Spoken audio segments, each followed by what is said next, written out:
Hello and welcome to this episode of How Would You Run That? A Dungeons & Dragons podcast and ideas factory with me, Lucas Tomlinson. And me, Jake Canner. In this podcast, we'll be discussing some aspect of Dungeons & Dragons. An encounter, location, trap, puzzle, NPC, PC, god, magic item, or really anything that can exist in the world of Dungeons & Dragons. Importantly, we'll then be asking each other the question, how would you run that? At the end of each episode, one of us will reveal the topic for next week's episode to the other and ask, how would you run that? Giving us each a week to research, plan, and prepare how we would run said thing. Today's session is on a guild of mercenary hirelings. Lucas, how would you run that?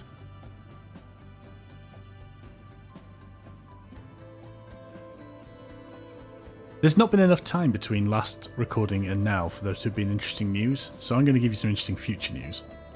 I've got interesting COVID level news. Okay, you go first. Dun dun dun dun dun dun dun. COVID level news. Dun dun dun. Yeah. This just in. Lucas has bought a new dishwasher. Whoa! Yeah, breaking at this hour. No, that's what I said. COVID level news. Dishwasher's conked out. Can't fix it. We don't trust ourselves to fix it following the online guides. Get a new one. Right, I thought you meant COVID level news as in you've got it, or no, someone at work's got God, it. No, right, okay, it's like newsworthiness in the times of COVID. I'm with you. I guess that's probably worth clarifying. Yeah, it's not global news on the scale of COVID. No, it's individual, personal news on the level of the kind of things that people get up to during COVID times. Certainly. So this isn't like social contact with someone outside the house. This is household appliance heavily used during lockdown, breaks and needs replacing. Yep. Cool. So that's about as exciting as my week's been so far. Up until now, until the podcast, something to look forward to. Fair enough. Have you got it sorted yet? Have you chosen one? Yes. Bosh! Went on the internet, did all the filtering. Got myself a good energy rating. Nice. And then chose the cheapest one that ticked all the boxes. Naturally. Yeah, well, why would you go for anything else? I'm going to give you my future news because it's give me the future news. Thoroughly exciting. Tomorrow, I'm going out. Out or out? Like, out. And by out, I mean I'm leaving the house. At HWYRT Castle, they have been doing this street food style pubbing called the Open Arms. It's pretty cool. Abby and I went last time it was on, which was, I don't know when, September maybe, sometime between September and Christmas. And it was cool. Mm. Like, you turn up to the place, you go into the place, that's how entrances work. And once you're inside, there are a suite of street food carts. And there's very cool. Portable pubs and main meal places, desserty places, and there's not loads and loads and loads, but there's enough that it feels like we've come to a cool thing. Anyway, that's coming back, and we're doing it tomorrow. Have you got a table booked and stuff? We've got a ticket, yeah. Well, we both have a ticket each. Otherwise, very good. Only one of us would get in. Well, I'm looking forward to hearing all about it. Does sound cool. It is, yeah. When you said HWYRT Castle, I thought you were going to say something different, because I've been bombarded with adverts on Facebook for D&D tours of HWYRT Castle. Really? Yeah, no idea what that would entail. No, I mean, I live here and I haven't heard of that. Yeah, well, apparently I'm the target demographic because I see this every other day on my Facebook. No way. Your thing sounds much better. It's a cool castle. We've had a couple of Christmas do's there. 10 out of 10. Very good. But it's a weird one, HWYRT Castle. It's like owned, I think it's Merlin Entertainment or whatever. Like, it's in that group. It's not an English heritage and it's not a National Trust or anything. So it's quite a pricey castle. So it's a working castle. Well, working insofar as you have to pay to get it in. But yeah. It's not working as a military defence. No, I meant working more like someone working the streets. It's got to earn its keep. I was using ghetto slang and it just didn't land. Yeah, it's a working castle, that's what I meant. I liked earn its keep. That was an excellent pun. Oh God, I didn't even realise that. That's great. Earn its keep. Bloody hell. How did that one pass me by? That's the next name of my D&D castle. King Ernest. If you're liking this, you're going to like some of my naming justification later on in this podcast. Rock and roll. Okay, well, without further ado, let's do that. Talk to me about a guild of mercenary hirelings. I wish now that I was quick enough to think of a joke about how I could get the Amazon delivery fleet to be the Hirelings, but it's beyond me. So I'm going to go to what I've actually planned. Fair enough. Okie doke. So, a guild of mercenary hirelings. Break it down. And I'm taking a bit of inspiration from a sort of Eberron setting for this. Like the idea that monstrous races can be part of a normal society. So things like, goblins and hobgoblins, which is the big one for me now, but like ogres and stuff like these can function, and orcs and things can function as part of a normal humanoid society otherwise. Yeah. Cool. And I'm going to say that my guild for mercenary hirelings is run by hobgoblins. Okay. So, the headcanon background I've thought up to this. Generations ago, there was a large hobgoblin settlement, like a city effectively. One warlord hobgoblin had unified all the, competing tribes under one banner, and this was, becoming a serious threat to the regular kingdom. Yeah, okay. In that setting. Everyone knows what a goblin is, right? That's the sort of staple. A hobgoblin is slightly different. They're smarter, they are more martially, they are almost like samurai-esque. Like the idea that they are like more strategic, warlike people, but very disciplined and organised. Sure. In their small bunches, but then, their small bunch will fight someone else's small bunch for, who's the best. Yeah. But anyway, so the idea was they've unified, and there's this large hobgoblin city. The main kingdom sees that as a big threat because now they're organised, they're dangerous, and basically besieges them. And the hobgoblins lock up in their fortresses in their giant city castle and wait out the siege. And the siege lasts for a number of years, and this is part of the history of the continent. And neither side sort of makes any inroads. To add some mystery to it, the king at the time decides to fall back his forces. He lays off the siege, and within a fortnight, the city has fallen by some mysterious means. And, there's rumours about how it happened, but it's one of those sort of big mysteries of what actually happened. No one knows because the army wasn't there. But yeah, this has basically wiped out the vast majority of hobgoblins that exist on this continent. Shit. Yeah, so the remaining hobgoblins were refugeed. They had to find a way of, surviving, moving to cities, towns in the rest of the kingdom, and sort of they integrated then with society somewhat. But I'm going to say that they were sort of ignored, despised, basically downtrodden. And they were so scattered and few, it wasn't a big deal. And I'm seeing this then. This is the part where the long-term thinking, the strategy, the sort of the discipline kicks in. And though they seemed scattered and sparse, they very quickly started, with unbeknownst to the rest of the kingdom, started plotting and planning again and building up. Isolated, so they start building business and start making small societies with the little hobgoblins and sort of building up, but still pretty low on the radar, and there's still not loads of them. Okay. Fast forward to current day, so where our adventurers are partaking in some wicked adventure action. Within the last couple of years, these guild halls have started springing up in major cities and towns, run by the hobgoblins, and they are hiring out mercenaries, so hobgoblin mercenaries, and that's what it is. So we know as the DM, so the history of the continent, this is them using what they have, which is, martial prowess and sort of this desire to prove themselves in combat.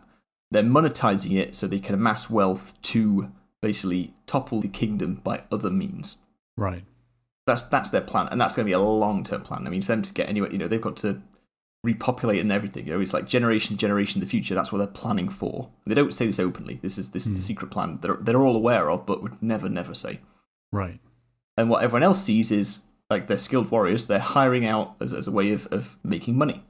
And so yeah, all these sort of franchises open up across the continent, and you can go in there and you can hire hobgoblin mercenaries for X sum per period of time or for a quest or whatever. And that's sort of like the top level picture looking down on it. Right.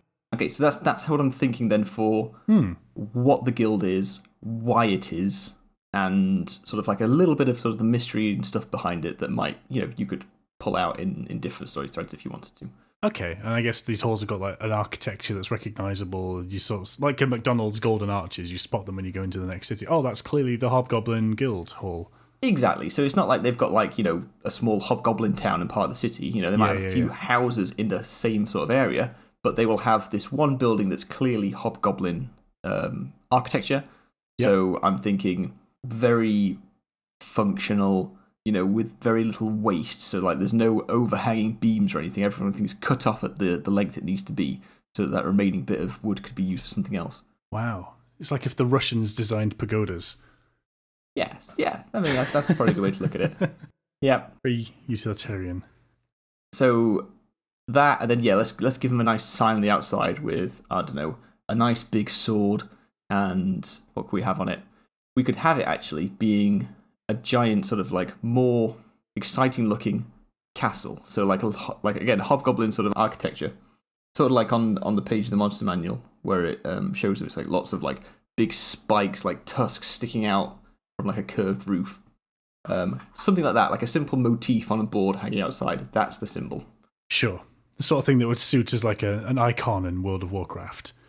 Yeah, and this is sort of like, a throwback to when they had the city. That's what the symbol is. Nice.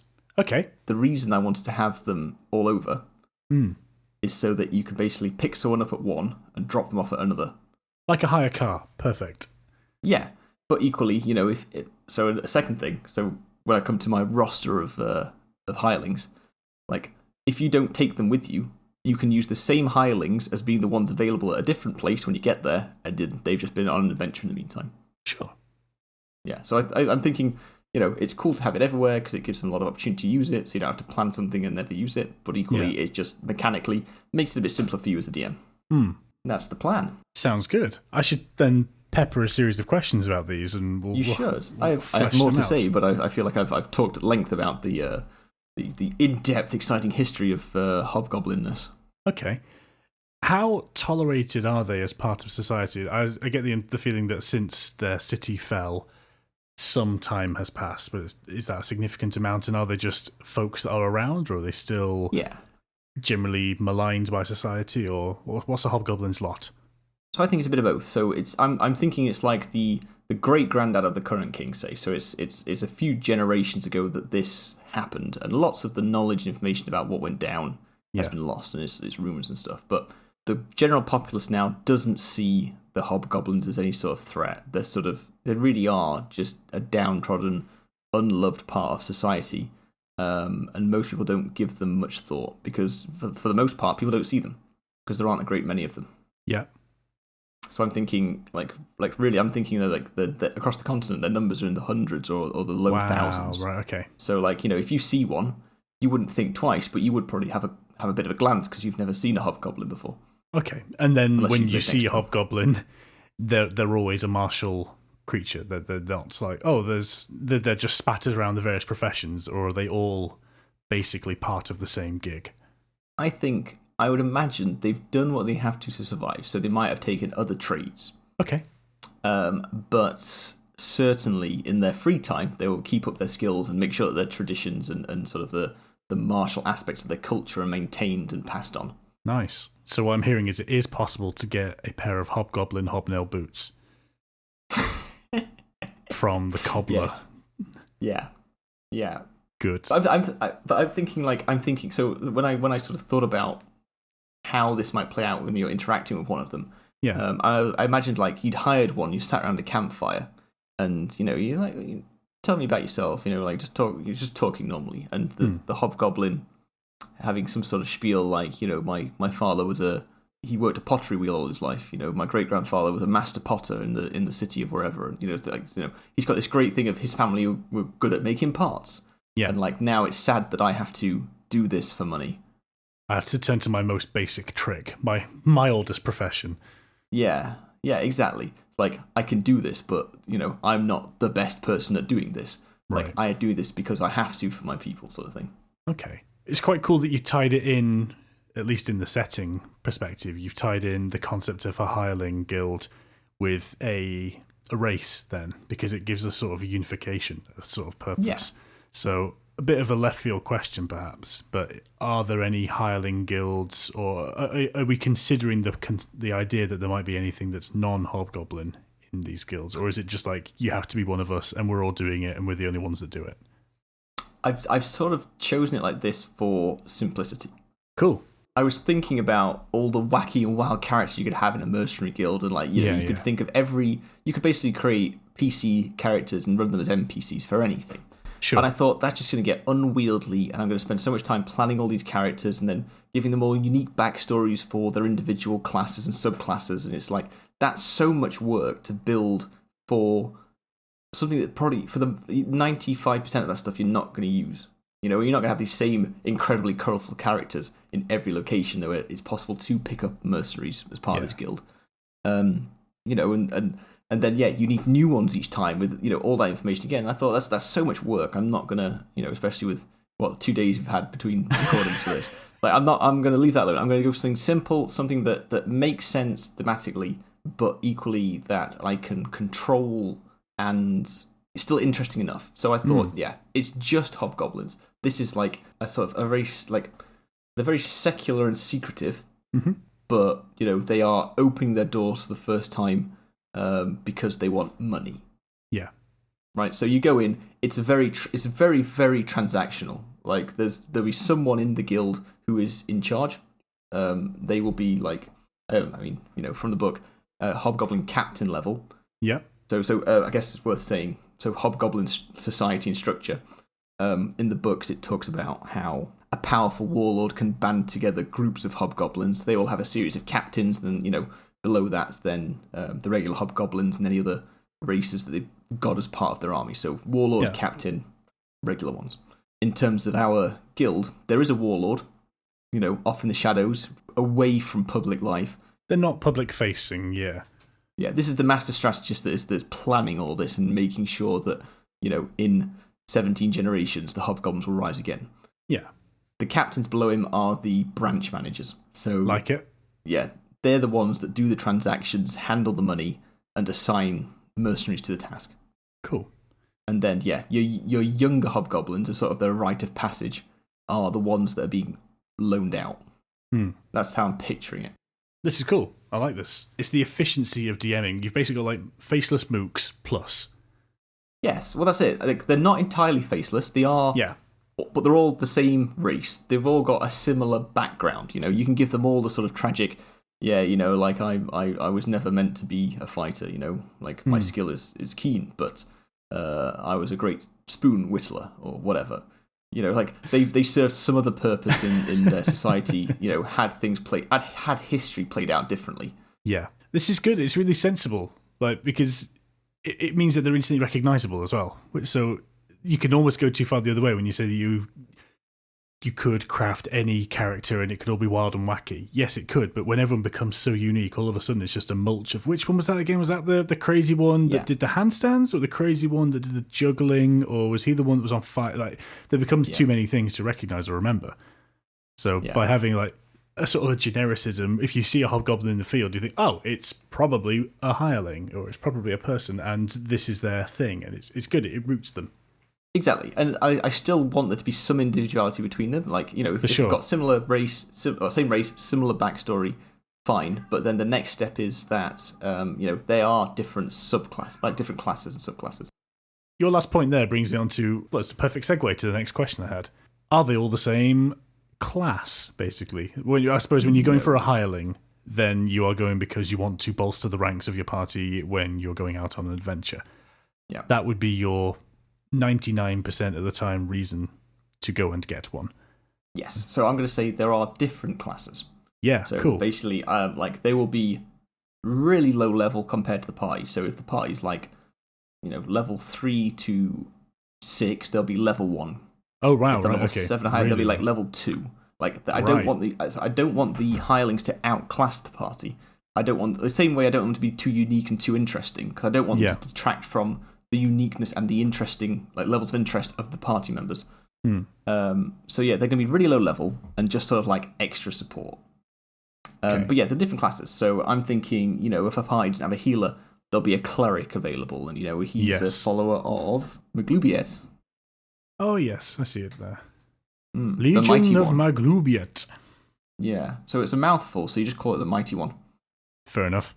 The Greater Goblinoids. So you have a cleric of that, and he'd probably be like Grave or Wardomain cleric.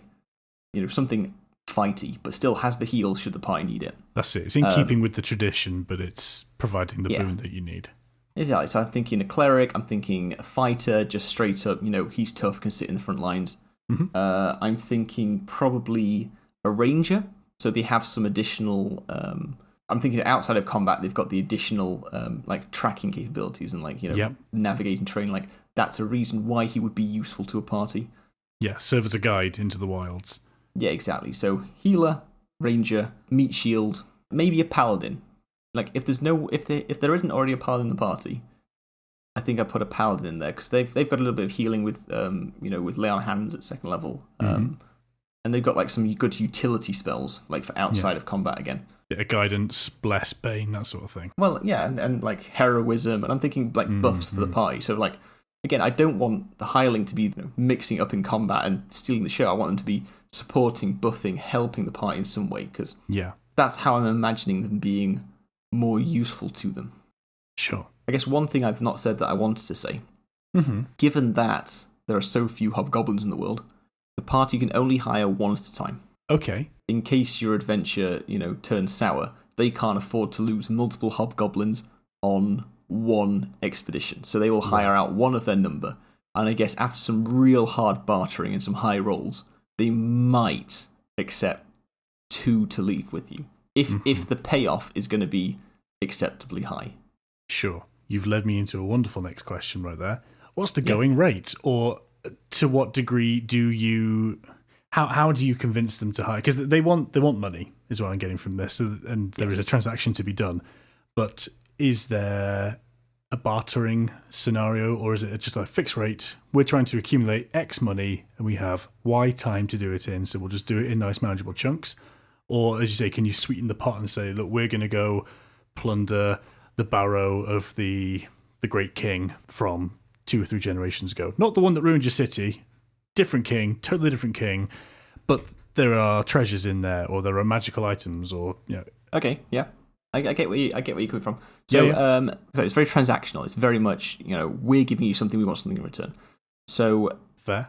I don't think they would give out more of their number in exchange for a higher fee or a more exotic form of payment.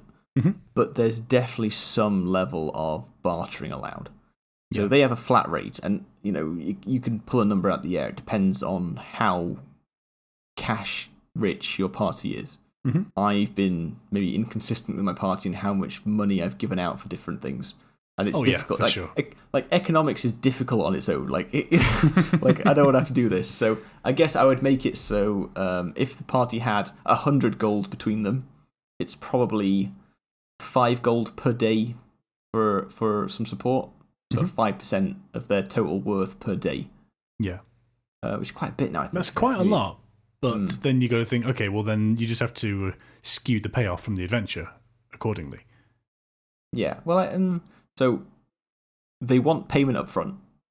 Yeah, okay. Right? So if party goes in, they buy Hobgoblin Hireling for 4 days, and they're 4 days out in the wilds. At the end of the 4th day, the Hobgoblin will get up, thank them for the time, and we'll set off to go home. Really? Cool. Okay.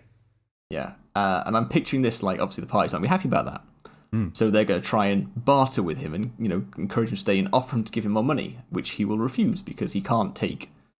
He's not effectively not allowed to handle the money. He's not the keeper on of the his books. honour, he has joined the party for the amount of time dictated to him by his captain. Yes. So, again, this is similar to the bartering in the first place. He'll say no unless they persuade him, bribe him otherwise with something worth having. Sure. At which point the relationship changes slightly, but yeah. Well, consider that your party's on an adventure in somewhere particularly dangerous that continues to be dangerous. So maybe they've had to go through the forest of feral critters, and then they're out on the other side in the glade of harmony. And then your hireling goes, right, well, I'm just going to level 1 myself back home now. See you later. It's you have to go through the glade of the forest of feral bullshit in order to get home. Do you really want to do that? You could stay here and be safe with us. I'll message spell your captain. Is there no other, I mean, message, that's the way around it. You could via message negotiate an extension on your rental. Yeah. But yeah, I'm thinking, like, if they're through the forest, where's the next franchise? They can just go to the other place and sit down and wait there. Or give them all like scrolls of returning. If okay, you want the hireling, cool. Where are you going? We're going into this place that's one way in, one way out, and definitely full of demons. Like, cool. I'm going to give my hireling an autopilot, a teleport spell. That's very good. I like that a lot. Because then you could have a hobgoblin shaman back at base manning a teleport circle. Yeah, bouncing his people back around. Yeah, and also the idea that then they are taking extra measures to ensure that they don't lose numbers. Yeah. That's really good. What if their HP drops to 0 and they automatically just go poof, and disappear back? That could be wild. Anyway, that's a problem for the moment. I think mechanically I'd probably like them to have a couple of death saves, and then just before the third they bamf out. So the party has a chance to heal. Like, I don't think the party should know that he has this get out of jail free card. Yes, but then with that, for every time a hireling goes down, the rate increases for your party. If you go to the next city, you're like, oh god, it's you guys. You come with a massive risk. You need to put some collateral down, and exactly. That's it. So you're not going to get that rate down. But if you say the hireling's really useful and the party likes it and they want to keep using them, but one of them takes a turn for the worst and I don't know dies instantly because of their low HP and the challenge of what they're fighting. Sure. All of a sudden, the guild doesn't want to deal with them anymore. And takes convincing and bribing to be allowed to take further people on the mission with them. Yeah, a little bit of a sort of an aside or a segue. I keep saying segue because that word came into my head earlier and now it's stuck. It's just lingering in my frontal lobe. Don't apologise, own it. Okay, so in my skeug, did you ever play the video game Dragon's Dogma? No, what's that? It was cool. It still is cool. It's had a bit of a resurgence actually lately. I think there's like an old DLC version's been released on Steam, but this came out on, I'm pretty sure it was PS3, so it's probably 2014, 13, 15, that sort of time. And it is it's a fantasy RPG. You are a character, and you're like a commoner at the very start, and a dragon comes to attack your village, and your character in a cutscene is the only one brave enough to go and try and attack it with your like shit wooden sword. Anyway, The dragon's like, lol, lol, lol, lol, but you're super brave. I'm going to mark you as my nemesis. And it does. It like takes your heart out, and you are now the Arisen because you are killed, but you're brought back to life. And your entire quest is basically go get your heart back. Go kill the dragon. This is the thing.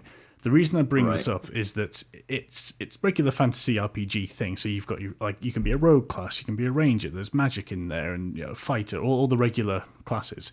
But critically, you also get 2 followers, and they're called pawns in this game.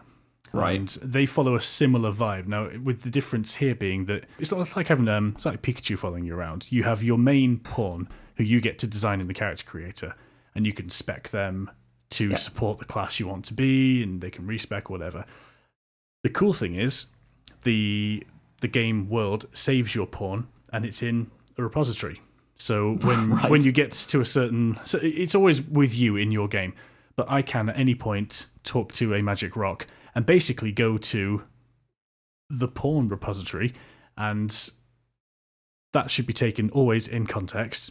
Yes, PAWN. And you can go and get another pawn. So you can have 2 following around. So you could be like the stabby rogue, and you've got a mage and a healer backing you up all the time, like buffing and doing the things, and they're AI-controlled creatures. But you can form like a real sort of connection with your little trio, even though you never get to control the other 2. You can just set their default behaviours and that sort of thing. Yeah, cool. So I can completely see how you would get an attachment to a particular hireling in this scenario if they provided some useful service in combat. Yeah, well, I think that's part of the thing. You don't just rock in and say, hey, I want a fighter to come with us. You go in and say, I want a mercenary. And the question back is, what do you want one for? What flavour? Yeah. So the captain/franchise manager is trying to find out who is best suited to aid you in your quest. What are you doing? You need someone just generally to carry your stuff and cook dinners? Fine. Doesn't matter. Have the fighter. Like he can wield a sword as good as anyone else, but he can do all those things. You need help traversing some desert.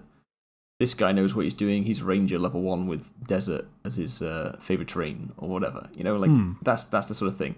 He will assign someone to you or like offer you someone that can fill the role you need. So if it is like the party that hasn't got the healer, he introduces the cleric, and he's a follower of the mighty one. He can provide that service. So basically, at that point, you're speccing out your requirements against, what role you want to function, and you are given the appropriate hobgoblin little dude. Okay. So in this magical, wonderful guild, is there always an appropriate or a perfect companion for the task you have? So when I was thinking about it initially, I was thinking no. I was thinking of creating a roster of 6 or 7, and some of them could be the same class, but maybe, if they got high enough, they would be different subclasses or something. Because in my mind, these are going to level, they're going to get experience with the party and take a share of that experience. So they might level up faster than the party will. But I was thinking that from this 6 or 7, you would get 3 or 4 available in the guild when you arrive. When you go to the next guild, maybe you get 2 of the ones you haven't seen before and 2 of the ones you have seen. Okay, so it's Jeremy again. You're here. Yeah, exactly. So, they might, just through, time passing between going from one place to the other, he escorted a wagon, from the town you were in to this town or something. So, they would build, little stories as well about what they'd been up to in the meantime. Cool. So maybe they go to a guild one time hoping to see Jeremy, but Jeremy's not there this time, and they're disappointed. And they see him again, in a few towns, down. And he tells them of the adventure he had in X, Y, or Z place where the party might want to go later. Yeah. I think it's another way of adding additional hooks or flavor about the world that they're in, because there are other people out there doing adventures, taking on exciting jobs. And they can feed back about what it is happening in the world around them. Cool. So they can act as a little lore hub for anything that you want to drop in that your characters may have missed in the world. If you want to fill them in on political events in the city or rumours and stuff, they're a good source of those because they are going to have to travel with them. You're going to have to camp with them. You're going to have to pass time, and you just literally get to lore dump on them. Yeah. So Jeremy was hired to protect a noble in the town of X, because there's been numerous cultist sightings or something, An invisible stalker was trying to claim the 39th in line to the throne. And I've brought great dishonour to my house because a noble in my charge was killed by an invisible assassin. I didn't even see him enter or leave. I'll never make that same mistake twice. And he shakes his fist. Looks purposefully into the campfire. It might be taking the thought a bit too far, but would you have a promotion or demotion system? Absolutely. Experience of any encounter is shared equally amongst all of them, including the NPCs. So they take a cut of the winnings, effectively, and with that they can level up as they gain more experience fighting more difficult foes. What do the low-level parties fight? A bunch of wolves. That might be really exciting for them. And if they do level up to level 2, fantastic. They can have that level and whatever benefits come with it. I guess because the opportunity exists for these hirelings to be going out with other parties or the world at large, they'll get a share of experience in that moment, but it's not like you have to be counting experience points. You can just, if the next time you see Jeremy is 6, real life months down the line, sure, Jeremy's been out on 4 of the jobs, and you're going to scale them based on the party level, I assume. Exactly, yes. So that's why when they get to level 6 or whatever, and the level 1 NPCs aren't very attractive anymore, Jeremy is level 2 now, because he's done other stuff. He sailed for a month with a trading vessel, again, protecting something. Cool. Basically, they're just doing fetch quests and bodyguard duties. Ooh. I'm basically, as we're going, I'm getting a whole bunch of questions. I'd scribble a few down.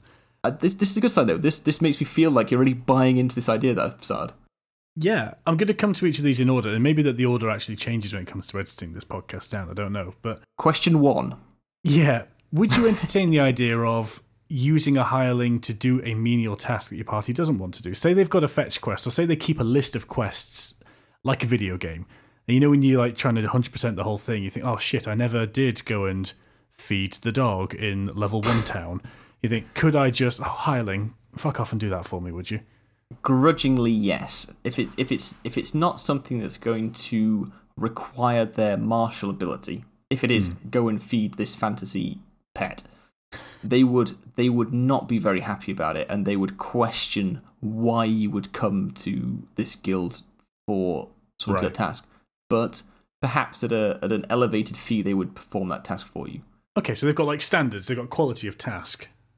Yeah, so like we are not here to, you can't hire one as a cleaner. That's not what they're there. Who knows how you've messed up the economy, the economy in your game, and to hire a cleaner is 10 gold per day, but one of these hobgoblins is 5. Let's get 2 hobgoblins. If you can negotiate it. No, they'll not just do anything. They will ask for your requirements. They'll scope out this is the project manager me. They'll scope out the project. Find out your requirements. Oh God, horrible. But yeah, they'll basically if they don't feel that this is something that they would be needed for, or could, sure they could do it. They would reluctantly do it, and they'd need a little bit of convincing. I could conceive of a story-based scenario. Say, you've got an NPC friend who is a noble, and it is like a guard quest or we need to go and do this, but time-sensitive event is happening. I'm going to entrust your safety to level 2 Jeremy, who we've leveled up by throwing him face first into some wolves. And he's like, fuck yeah, I'm well up for this. I'm going to guard you. Bitch. Yeah, I'm going to guard. Stop me. So, okay, so for a certain quality or a certain type of mission, they're on board. I get that. But nothing menial, nothing not befitting of their station or of their prowess. That's totally cool. I'm imagining that they're incredibly proud. Yeah. So some work would be beneath them. For sure. Okay, let's say that we've had them around for quite a while, and we've gone to a new town or a new somewhere, and there isn't a guild of hobgoblins this far out. Would one of the ones that exist in your roster already be able to start a new franchise? I like that. That's fantastic. So the idea that, the party really enjoys having the cleric with them. Jeremy's doing a top job. He's healing them up, keeping them going, and he's been with them long enough that he's got to level 3, say. Yeah, Maglubiet's all like shining down on the party as a result of Jeremy's actions. Right, so Jeremy's now got to the point where he's sort of gone through that rite of initiation, and he's effectively now deemed experienced enough and capable enough and, proven himself internally to the other hobgoblins that he is ready to franchise. Yeah, he's like tier 2 hobgoblin now. Yeah, so, the party come round again like, oh, come on, Jeremy, we're hiring you. He's like, I'm sorry, I cannot now. I have other things to see to. I must set out to the town or city of wherever and found a new franchise. Like a missionary at that point. I have been promoted to management. Yeah, exactly that. This is something that's going to happen instantaneously. It'll take some time to get to that level. But, then it could be really nice, especially if they've got on with the party. If they've reached their goal, they have, with the help of the party, managed to do what they set out to do. And again, this could be something that you've clued the party in on during one of those campfire talks. That is the goal. We wish to expand and grow and, help other young hobgoblins to experience battle in the same way. And then he's on the frontier town setting up, and when the party get there later down the line, it's all, coming to the back room for some hobgoblin gin. Nice, yeah. Little perks. Vintage. Yeah. And then you see he's got a small collection of pots in the back, because he's got a bit more time to focus on his passion. Nice, small little wheel at the back. Yeah. I want a Jeremy in my game. The questions that are forming are like getting deeper and deeper, so I'm going to zoom back out and I'm going to go more generic again with this next one. Question 7. Yeah, exactly. Hobgoblins are lawful evil in the monster manual. Yeah. But you've already said at the start that they are they're sort of assimilated into society to some degree. Yeah, in a similar way to the things in Eberron are. Yeah. Yeah, so I'm not super familiar with that. Does that mean that they still maintain that lawful evil look on life, or are you sort of passing alignment away and you treat them as individual characters with their own sort of motivations from a similar common stem? Yeah, and I guess if you're looking at the monstrous races, of all of them, which ones could most easily integrate into society? I think the fact that these are honourable, disciplined creatures is that's why I went for them rather than something a bit more wild. But yeah, I'm completely just casting alignment aside and they might look down their noses at other races, they might think themselves superior, but they're not just going to start lawful eviling in the middle of town because that's what they are. They've not just appeared there. They've integrated into society over the years since their society was destroyed. Sure, and they're not just going to go feral. No, exactly not. No. So again, it's back to the idea that they are master strategists. That they're in it for the long haul. And they're thinking, 7 3D chess layers deep of how they can bring about the rise of hobgoblinness in the realm. Who's on the roster then? So it sounds like you had some people prepared, and knowing you've kind of already got stat blocks and backstories and everything for all these people. So who are your 7 or your 5 or whatever that you've sort of spawned to begin this little dalliance? I'm going to preface this. I've not created individual characteristics or personalities for all of them, because not all of them, it's unlikely all of them are going to come into play. Mm-hmm. So I've thought about a couple of similar backgrounds and sort of stories that you could just apply something like that to any of them, depending on which one they chose. Yeah. Right, but they are just different classes. So we've got a cleric, we've got a fighter, we've got a ranger, a paladin, we have a rogue, we have a wizard, and barbarian. That's it, yeah. Well, they're mostly martial. But yeah, and they're basically just level 1 characters in whatever they do, and, they look quite similar. They if you've got 3 of them, 4 of them sat next to each other, you might describe them slightly differently. Hair colour, ear chopped off, bit fatter, whatever, like that. But they're all basically very similar the way they look. I'm getting Hogs of War vibes. They're the same sprite or the same character model, but when you get to the profile picture, one of them's got a grin. You find one discerning characteristic that helps you pick them apart. That one's wearing a headband. Exactly, and their personality to start with is all very similar. As long as you as you sort of get to know them and build some trust with them, that they sort of open up and show the other facets of the character, like revealing that their father's father's father's father's father was a master potter or whatever, and things like that. Absolutely. Yeah. So to start with, it's very much this is business. I'm doing my job, concentrating. But maybe after a few close encounters and being impressed by the swords play of the fighter in the party, he sort of opens up and asks, where did you study? Where did you learn that? Can you teach me? Sort of thing. That would be cute. Training montage during a long rest. Yeah, I mean, for them, it's a chance to learn as well from other experienced adventurers. I'm guessing with most parties, their methods are unconventional, but their results speak for themselves. Is there anything, we sort of touched on this before, I think, but is there any sort of quest that they wouldn't undertake? So I don't mean like menial tasks, but I mean, are there any particular types of assassination that they wouldn't do, or any particular places they wouldn't go, or people they wouldn't deal with? No, they would do anything, I'd say. But I would say they would need to be convinced, or bribed, again, depending as you as a DM, depending on how shady you think the plan after it's been fully scoped is. Counter to that is the level of convincing the hobgoblin guildmaster will need to assign someone to you. Do they hold their own honour in high regard? So if you think we are hatching a plan to secretly murder the mayor of this town and blame it on his political rival, you think, okay, that is quite a murky bit of business, and if my guild is caught up in that, it's bad reputation, or is it good reputation because you asked to do a job, the job was done?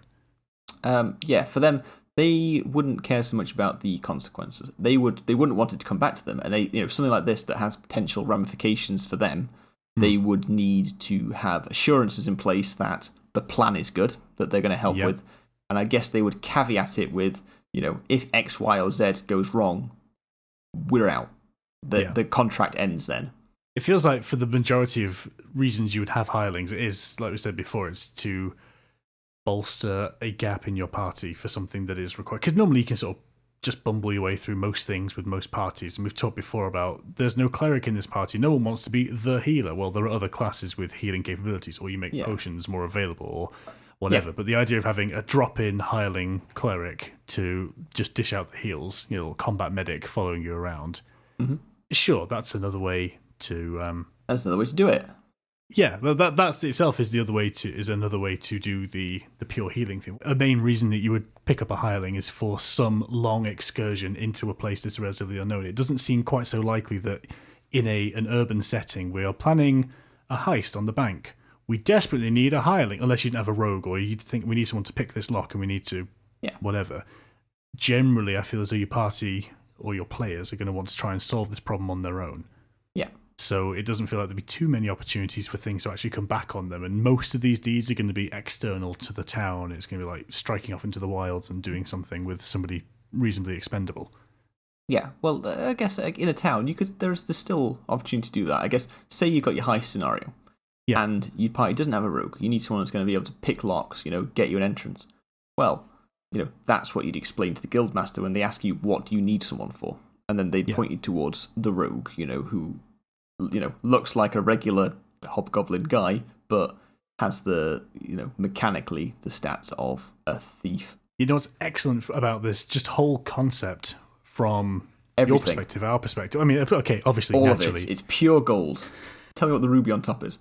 Yeah, the literal ruby, the cherry on top of this particular golden bakewell, is that it makes your party plan something as opposed to just bumbling through. Like you have to, I try and do this in my games, like when an event is happening and you've basically sort of you've gone bullet time, you're letting your party, your players discuss the problem outside of game time to some degree. Like, okay, what are you actually going to do? Oh, we're going to break in this thing. What's your plan? Do all these things. I like to bring them back at the end of it and reiterate their plan back to them as I've understood it, almost as a caricature of what they've said, partially to make them hear how silly some things sound, but also just to point out any incongruences in what they've said.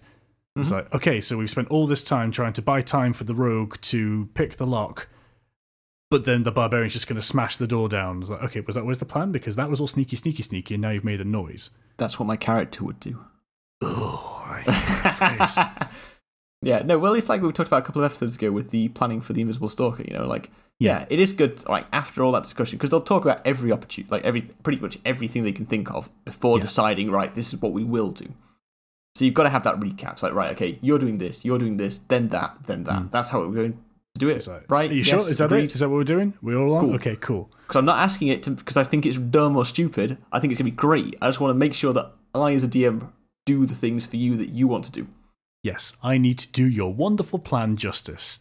But it's cool that in-game you're doing this as well. So you've got that for free, and you get to be taking it from the perspective of a sort of diligent project manager, transactional, cold... Guildmaster franchise man. Exactly, yeah. I hadn't even thought of that. You can do that whole planning bit in character still, rather than having to do it out of character. Mm-hmm. Oh, that's really good. Yeah, well done me for thinking of that. Yeah, well done you. Totally on purpose. Could you, if you had a sufficiently interesting or difficult assignment, could you not get the shit-ass hirelings? Could you convince the captain to come out for like one last job? Or is there anything that would entice them enough? Maybe a particularly glorious moment, or this is a wonderful plan, the stakes are high, but the payoff is insane. Or maybe it furthers the goals of the Hobgoblin manifesto.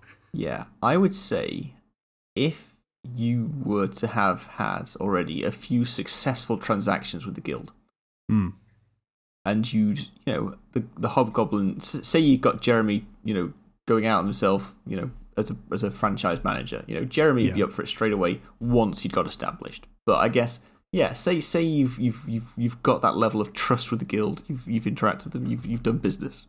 Yeah. If you had an especially profitable or interesting offer for them, yes, I'd say you could. But you'd have to have that prerequisite of having built up the relationship with them. Oh, for sure. You can't just walk in and say, I want to speak to the manager. Yeah, the answer would be no, like in the guild in front of all the other ones. But then, in the inn later, when the party sat around, the message spell or the letter turns up. Like you're joined at your table and you like have a conversation in the alley outside, or the secret room, like cool. the extra room or something. It's like, I've I don't want to use all work terminology. He's not escalated the fucking request. He's I've taken your ticket and passed it up to the superiors. He's taken counsel on the request from earlier that day, and for the fee of 10, 100 or whatever, like times the amount that a normal one would be, for a much higher fee or for a particular return, So if they're going to raid a vault, like there's a particular item there that he knows about that didn't exist until this moment, that he wants to get out of that vault or something. I mean, I'm not going to say that the hobgoblins are still like angry at the family of the king. I'm going to say that's there, but they wouldn't break their cover to strike too early. Sure. But shoot their shot. It is said that they really hate elves. So I guess any aggression towards elven people or locations, probably a bit more likely to do it. Like, I don't want to have to write out a whole plus minus system to get it. It's like let's see how much the party want it and how well they can try and convince someone. But I think you could get level 4 character out of retirement to come and do one last job. Yeah, I guess, and this is sort of expanding on the thought, and shoot me down by all means. You could play that as such a thing as you don't get the benefit of the higher level person in your party following you around necessarily. But let's say you were planning a heist and you knew there was a particularly vicious guard dog or something that needed dealing with. You think, what to do is deploy the captain as a trap negator. So you've identified that there is this one obstacle to overcome that we just don't have a solution for and don't want to deal with. Can we play the Uno reverse card and say, Captain, your job is handle that thing? Yeah. So in the case of, this is like for a multi-stage heist, or it's like, we're going for the Philosopher's Stone. Let's say, right, the captain deals with Fluffy while we go downstairs and play Wizard's Chess. Exactly. So at the point when the party arrive and would have had to deal with Fluffy, they find Fluffy has already lost all 3 of his heads. Exactly, because that's exactly what happened. So it's almost like the mysterious stranger in Fallout. It's just like one time turns up, does the job, gets out of dodge, but has bypassed one obstacle for you. But you've had to expend some resources, which is either your trust or your money or your something. So you still, as a DM, fancy accountant, you're constantly sapping your players' resources, and that is one of them. Yeah, I think you've hit the nail on the head in how you've sort of described that scenario. It's exactly what he said. He would ask what they need him, like someone, not a regular guy, what they need him specifically for. Yeah. Like what task. And that task would be done. Yes. He would only have as much interaction with the party and be there for as long as he had to do that task. Yeah. Unless, it was when they get to the vault, he wants the item out of the vault, in which case he turns up when they're in the vault, grabs the item too, and then disappears before the party gets a chance to leave. Oh, he bamps out with his return spell. Yeah. I'm going to twist your wording a little bit. Go on. In that last minute, he takes the item that he wants. Would the guild ever turn on the party if there was some sort of grander advantage? And I'm thinking more of advancing the hobgoblin cause in general. So maybe it is the case of we're going to rob the vault of the elf, and they're like, totally, we're going to do that job, but then an opportunity arises where it's like, we could also kill this motherfucker, and we will because we hate them. Would they ever go off? Oh, right, so that you run into someone while you're walking out, like a random regular elf. Maybe something like that. Maybe not directly turn on the party, like, aha, it's my plan all along to get into the vault and I couldn't do it. And I mean, maybe you could, but then that would really sour the relationship. This has got to be quite professional. But just the idea that they have a general doctrine or something that's like, if these opportunities present themselves, you take them because this is the way. I'd say not. And again, I'm going to link it to this idea of they are very honourable, and it's through that reputation as a race that they're expecting to be able to grow this this guild out across the continent. Because if you think of regular mercenary places, it's just a gaggle of whoever is available. Yes. This is like, is this just like a reflection of the time we live in? They're franchising out. Basically, you get the same experience everywhere you go, and that makes them. It gives them a better reputation, so people are more likely to go there than the place next door that's like the local mercenary guild. It's fancy McDonald's. You can go to fancy McDonald's. I've just realised what I've done. This little thing also talks about how they use ravens and similar to communicate with each other over long distances and that sort of thing. So I had a question which was going to be... Yeah, very Game of Thrones. I had a question which is going to be down the lines of how do all these disenfranchised, but then franchised, hobgoblins actually communicate? Because you said at the start they've got this general sense of duty to their own heritage. Yeah. But how do they keep each other abreast of this? And how do they find out? And do they keep each other going, or do they send support to places where their influence is faltering or where the business is thriving in far away, so get more people over here because we can use them, and is that level of communication and intermingle? I think definitely they're making use of the Raven message network. So if you're picturing the outside of the building with the sign on a board hanging off the front, that's the perch for the ravens to get in the little hole above it to get into the rookery. The bird holding place upstairs. The Raven Loft. The Raven Loft. Yeah, literally the Raven Loft. Oh. Honestly, this podcast just thinks of too many good things. Mm-hmm. Anyway, so upstairs in the guild building there is stinks up there. The Raven Loft, which you can hear, I guess, from downstairs. Yeah. Yeah. If it's particularly busy, you'd hear a lot of cawing. Could be another way to sort of subtly let the party know something's going on if there's a lot of ravens coming in and out. Yeah. But I definitely Postmaster Central. I definitely think hobgoblins will try and stay in their area or like find jobs that send them back somewhere. Maybe that's a reason why someone gets chosen to do an escort, because it'll take them back to their home location, say. But they're quite nomadic, so I don't think that they'd have much problem with, if there was a large interest in trade in one area, they would try and get people there, paid to get them there to start with. They might just send like a group of 5 of them, that you might come across just on the road because they're travelling too far away for work. Sure, for work. Yeah. Yeah. Well, to seek work, not because it's not an expensive trip. Commute. Yeah. I mean, it's a guild, so it's organised, but like we're just making it too businessy. When we said McDonald's earlier, I was thinking like, what would the drive-through equivalent be? Oh wow! Would you not get served if you walked through the drive-through and you're not got a wagon? is their most regular sort of business like escorting trade caravans through a certain area, and effectively they've got a drive-through, so you just like you pull up, one of them gets on, next one pulls up, just to ride shotgun for the journey. Yeah, collect your hobgoblin from window 3. I mean, no, I don't want that, but it's funny to think about. My last scribbly point is that this feels like it would be quite a good way to shoehorn in a guest player. Yes. Someone who wants to try out a bit of D&D. Now, it might be a little bit harsh to give them like a nerfed character when everyone else is poning around at level 6 and you turn up as level 2. I'm here to fuck shit up and do some things. But if you had like an experienced D&D player that wouldn't mind playing the role, playing the character, it's a very convenient method to have such a thing in your world. So, oh, cool, right, well, our friend is going to be in town that day. He wants to play some D&D. I've told him that there is this hireling guild in town, so maybe consider for your next adventure out of here. Like, this would be talking out of character to your party, quite frankly. Like, there's a hire guild in town, and I would like some them to play. So consider, who might bolster your party for this next adventure. Yeah, that's a really good idea. I mean, I'm thinking about the level discrepancy being a thing. If it's a newer player, on the one hand, it's good to start with a lower level character, so you've got less to think about, less character sheet to know off the back of your hand. Yes, but I guess maybe this is the opportunity for a guild master to partake in a mission. So, really, really conveniently, you're going to that place. I'm traveling there. I will accompany you.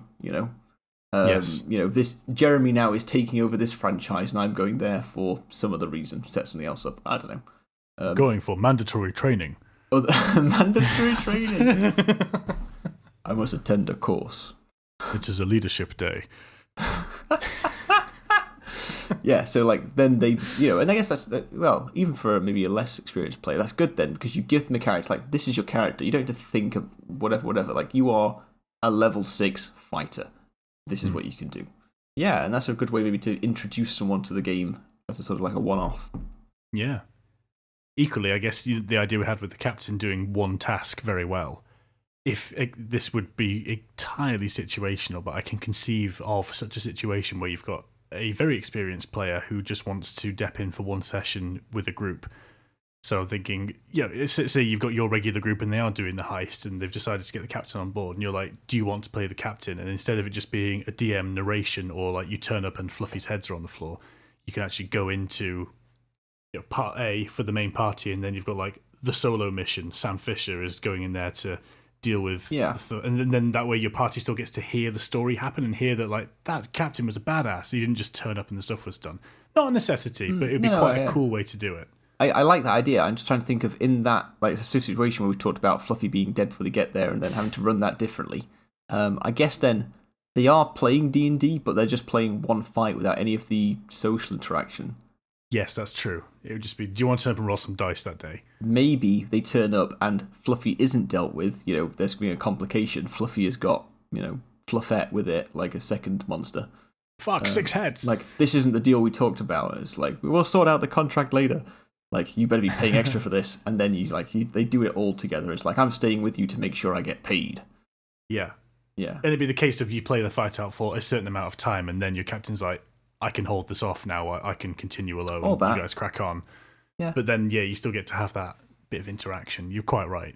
It's not a very social game if someone's just... Although if someone is like on roll 20, 200 miles away and the rest of your party's around the table, it's just an idea, it's just a thought. And I thought that's quite... it could work. Quite nice. Definitely. Yeah. With all things, if you're flexible enough of thought, you can make anything work. But it's just that's a situation that came into mind when we're talking like, oh yeah, you could guess them in. You could step in as a solo player. And I mean, what you said about if you're thoughtful, like that's the entirety of this podcast. It's just like making whatever it is work. It's all about making it work. Yeah, yeah. This is it always does.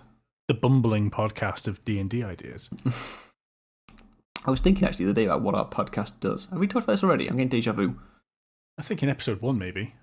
Maybe. Well, I was thinking about it more. Like maybe I need to update the description of the podcast thing. It's like, you know, this is, like it's about ideas and stuff. But it's about, if you, I picture our target audience as people who are looking for ideas of things that are cool that they could put in their game. Like, and just like eclectically picking little bits and just like sticking it in somewhere, you know, or changing it slightly to make it fit whatever they're doing. Yeah. Yeah, but now I need to think of a concise way to put that into a podcast description so it turns up in search terms. SEO that shit. Yeah, difficult. It's interesting the way you phrase that because I know that when I'm planning my own sessions, I think I'm sitting in isolation and I'm trying to work stuff out and I'll plan them out. But when we come here and we talk about ideas, they develop so much more quickly because you get to bounce the thoughts back and forth and you've got someone else who knows these rules better than you do and they have these thoughts and other experiences, and you think the sessions that come out, even though they are less constrained and less detailed, the quality of the idea is vastly improved just from having spoken it out loud. But unfortunately, at least in our campaign, I can't do that because I'd be telling you the session. Yeah. So maybe there's something in that for podcast listeners as well. You're getting to hear two people spout some shit instead of just having to sit in your own head and bounce your own ideas off your own walls. Yeah, no, I'm getting a lot from doing this as well with you, because having you question me on things that I maybe hadn't thought about, or throwing out scenarios that would be really bloody cool, you know, slightly different to what I've thought about it as, like, that's really good. Because I find when I'm thinking about things, I think about a cool idea, and then I'll think about the cool idea bit over and over and over. And I'll think about that cool idea, and then I realise I've got to make it fit with everything else. And what if that happens? What, you know, and like ultimately, things always play out slightly different to what you expect, or wildly different, you know, depending on your party. But I think I spend too much time on one bit, whereas the podcast format that we're doing forces me to think about what next, what else, what about this thing you haven't thought about, and it gets more out of it in the same amount of time. That brings me on to possibly my final question on this. Question 3. What was the question? The question was hooks. I often talk about plot hooks or reasons to get your party to do the thing that you've thought about. Very important. I constantly battle, and I've probably said this basically verbatim before, I constantly battle with shoehorning in the cool idea of the session because I don't feel as though it fits. And yet you almost can never rely on it organically happening as a result of your party. You're basically asking chaos theory to line up for you. If you say, can these 6 independent creatures of thought please come together to decide that they want to do the thing that I've thought about independently over here? You think that is obviously never going to happen. There's a solution to that. Quest hooks and stuff. So the way that this question pitches to you now is you've put these guild halls and mercenaries in the world. Why should the party take them on? How would you present them with a quest that makes them think we need external help, or we need a mook or a meat shield? Okay. Yeah, so I guess before the reason of having them, like, they've got a very effective marketing campaign thought out. So brilliant. No. You turn up in town and plastered across the front of the of every bedroom door in the the door of the common area of the tavern is a thought. I've saw this thing. This is a Reddit thing a while ago, I think. Whenever your party goes to an inn or a tavern to stay over, we always talk about which rooms do they get, how many rooms do you want, that sort of thing. Yeah. Somebody was making this point about medieval inns and coach houses and things, and it's like most of the time, yeah, literally a bunk room or a dorm or just the common area was where people would bed down. Traditionally, you wouldn't have rooms or quarters or anything, and I never used that, and I keep trying to remember to shoehorn that into like the next town or the next location, is that you bed down the common area, and that's where you hear rumours or you get to hear someone scuttle away in the night or the cut purse doing some things. Anyway, that's an aside. That's where they've plastered all their posters and like, need help? Need a lecture or something? A little pep in your step? Come to the Mercenary Guild Hall of Hobgoblins. Yeah, I guess, how would I introduce them? There aren't a lot of them. It's quite a rare thing. I think probably at some point in the story early on, so before it gets to the point where they're level 3, level 4, have the money to buy someone to join them. I think early on I would have a hobgoblin be working for someone else across their path. So like it might just be as simple as a merchant, who strikes up a conversation with them, blah blah blah blah. As part of that they realise, there's a hobgoblin sat on the wagon next to him, with a sword across his lap. Like, what's that all about? I think introduce the idea of them earlier on, and then a mission where they would need help. You'd almost need to have them discuss the mission, the party discuss the mission with whoever's the quest giver. Yeah. And have the quest giver suggest, you could really do with some expertise. Have you considered the Hobgoblin War Guild of Mercenary? Yeah, get you out of problem, that's people. One way of doing it, definitely. Otherwise, I think, do you ever do this where you talk to a party about what they would know generally about the world and the history? Like, because you do a homebrew setting as well, right? Same as I do. So, like, a lot of the time, there's like things that I've thought about in the world that would be common enough knowledge. Yeah. So I think I might do it as part of that. Like it's something that from your party, someone is from that city or from a large city, and know about it. Like it could even be like a small town, something like it might be an obscure franchise there. But in the last, like I said earlier, in the last few years, these things have popped up.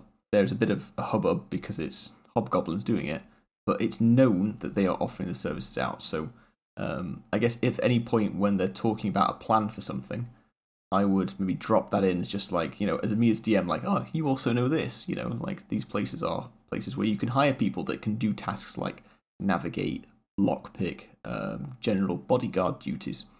So that'd be something your character would, conceivably think of while you guys are planning, and just drop that in and leave them to it. Because if they don't choose it, then fine, but then I'm gonna have to push them down the stairs later on, I guess.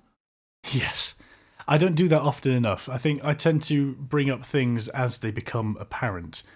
But I haven't thought of a good way of doing this. I think it's mostly because of the timing of sessions. It feels like, we do a rolling fortnightly Tuesday session. You know this because you're there. I am. But for those who are not there, and to be honest, most of our listenership is, but whatever. No!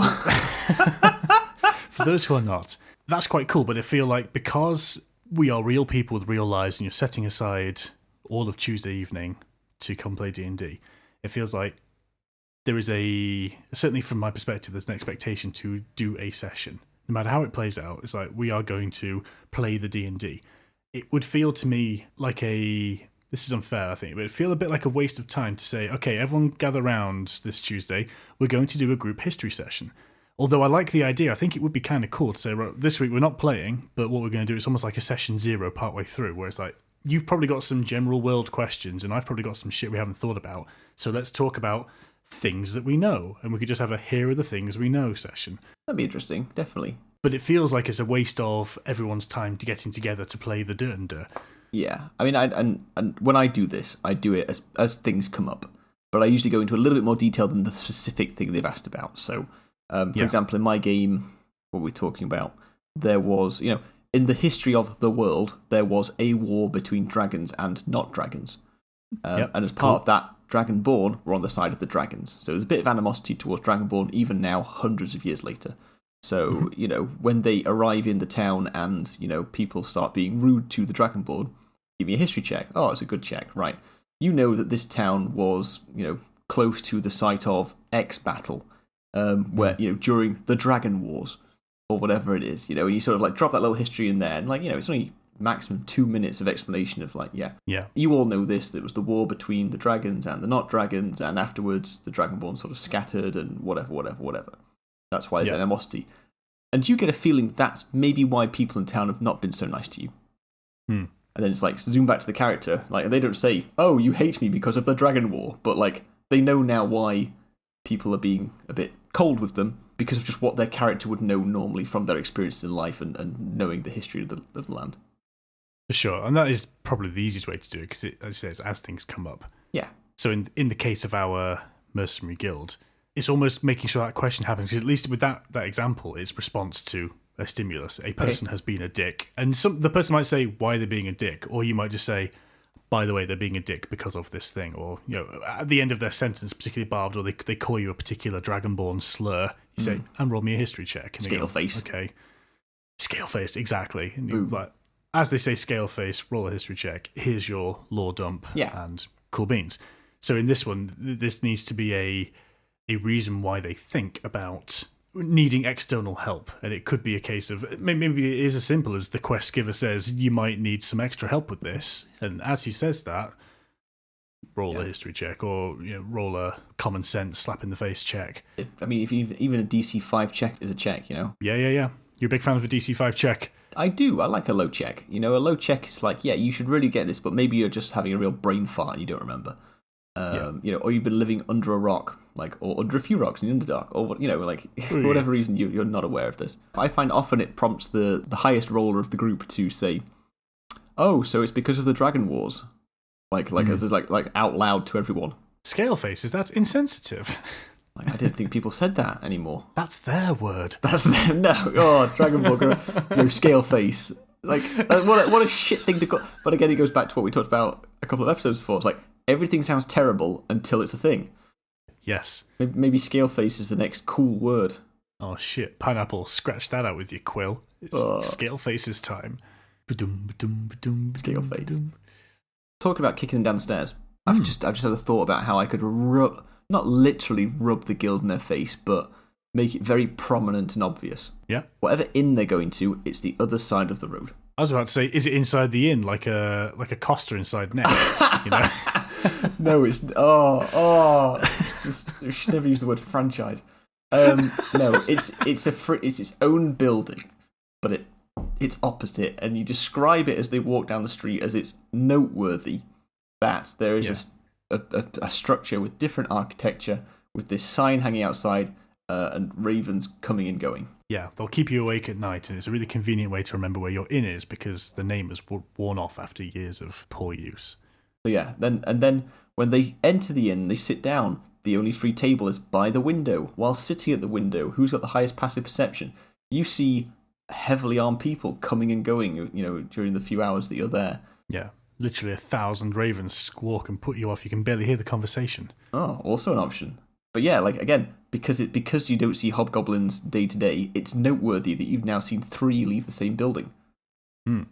Yes, and from that you gather that this is one of the guild outposts in this area. Drop it on them. Yep. Lore bomb. Yep, they just passively get it while they're sat having a brew. Nice. I'm out of questions.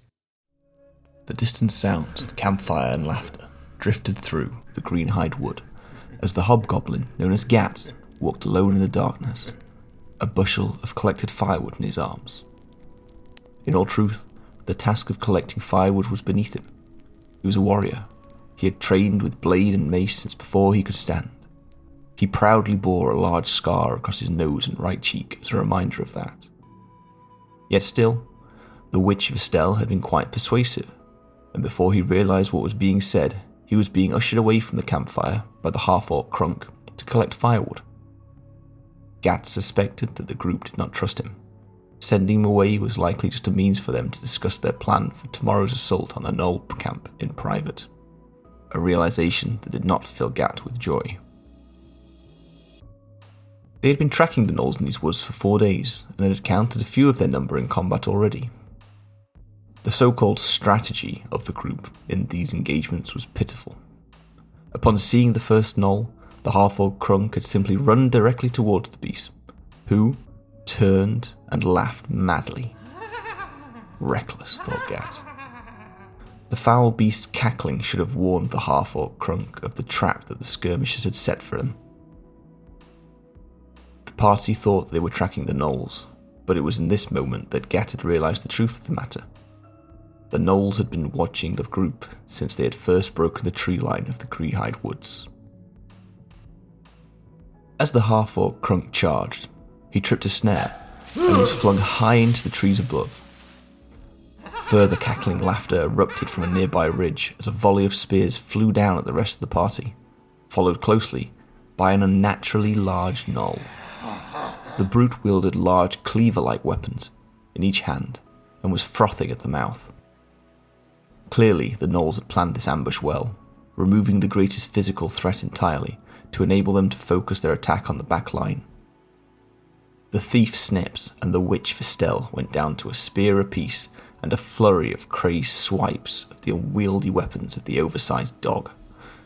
Gat had been hired to provide support to the group with his divine power, but, engaged now as he was with the great beast, he dared not turn his back to aid his fallen employers. Gat whispered a prayer to Maglubiet and braced for the oncoming onslaught. The first blow struck his brow, drawing blood. The embrace of the Mighty One awaited him, Gat had thought. It had been vain of him to think that had he lived through this adventure, that one day he may have been promoted to captain himself, and sent off to found a guild in some far-off frontier town. However, it was in that moment that the swordsman Fortescue entered the scene. Gat had mostly disregarded the old man. Though he carried a sword, Gat was surprised to see him wield it as gracefully as he did. The old man had spent most of the introduction in the guild hall sleeping, most of the journey so far complaining. He had shown little intention of helping track the gnolls thus far, and even in the evenings, he had sat around while the other members of the party had tended to the camp. Yet now he seemed to come into his own, moving with a speed and purpose Gat had not seen in a combatant. In one swift movement, the swordsman Fortescue brought his great blade down across the face of the gnoll and pulled Gat away from the fighting. "You're here to heal us! Get those two back on their feet!" bellowed Fortescue to the hobgoblin as he spun his blade around his back before sweeping it up the front of the beast, causing it to drop the cleaver in its left hand. As the creature recoiled, the blade swung again, twice, slashing the wrist of the gnoll's right hand, forcing it to drop its second cleaver also, and then driving the great blade deep into its thigh. Now unarmed, the gnoll appeared bereft of its previous threat, his frantic slashes easily deflected by the blade of the human. The manic laughing had now stopped. Gat knelt over the fallen thief Snips and recited a prayer to heal her wounds. Turning as he did so, he caught sight of the continued battle taking place nearby. Again and again, the swordsman Fortescue brought his blade to bear against the giant gnoll. At one point, it scrambled for its cleaver, only for the swordsman to again strike it on the wrist, forcing it to drop the weapon. Ultimately, though, a great two-handed strike to the temple downed the foul creature. "Snips, find a way to get Krunk down. We need him. And you, what the blazes do we think we're paying you for? Stop gawping and get Vistel on her feet again now!" Gat knew it was only through the skill and tactical knowledge of the swordsman Fortescue that they had survived the ambush. They hadn't had time to plan, but he had read the situation well and directed his comrades appropriately. There was certainly something to be learned from the old human. Perhaps that is why Gat now found himself collecting sticks away from the warmth of the fire. The swordsman Fortescue had berated the half-orc Krunk for his rash action and demanded that they form a plan before engaging with the rest of the gnolls camped somewhere deep in the woods. Krunk the half-orc had argued back, insisting that he would have gotten himself down and made short work of the attackers regardless. Perhaps the mounting tension in the pair was the reason that Gat was now collecting firewood. In any case, it had looked as though there was something the group didn't want to discuss in front of the hireling. As Gat approached the camp again, he saw the group looking towards him. For the most part, they were sharing a suspicious smile. The half-orc Crunk broke the strange silence. Ah, Gat, you're back. Listen, we've got Fancy Boy that plan he was after. Turning to face the human. Ah, yes. Well, the thing is, and it was Crunk's idea, really. Actually, quite smart, really. Actually, so the plan. You remember how that sneaky gnoll used himself as bait to draw me in? Well, we've been thinking you'd make a great decoy for something similar. Gat calmly walked over to the campfire and dropped his bundle of fire onto the existing stack. Live bait. That is the reason you have sent me for a midnight stroll. Why didn't you say so? I'm in. Well, good. We weren't sure what you would make of the idea. Gat smiled wryly. I'm here to bleed, Swordsman Fortescue. What the blazes do you think you're paying me for?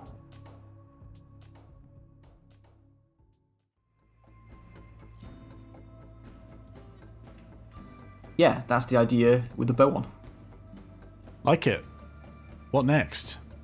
What next? What next indeed? Ha ha ha ha ha ha ha ha ha. I don't even need to consult the list because I've been looking forward to this one. Oh, cool. And I'm glad it's come round so quick.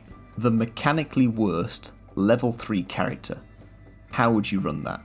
Yeah, okay. I've got a bit of an idea for me. The difficulty will be fitting the idea to the skeleton. Exactly. Which is based in the rules. So yeah. I'm going to go do some grave digging and let you know how I get on. Nice. So, yeah, that's what I want. Gimme. Thanks again for joining us for another episode of our D&D podcast, How Would You Run That? Please give a like or subscribe wherever it is you get your podcasts. In particular, it'd be great if you could leave us some comments on iTunes and voice notes on the Anchor platform, anchor.fm. Spread the word, and we'll speak to you again next week. Thanks, everyone. Catch you later.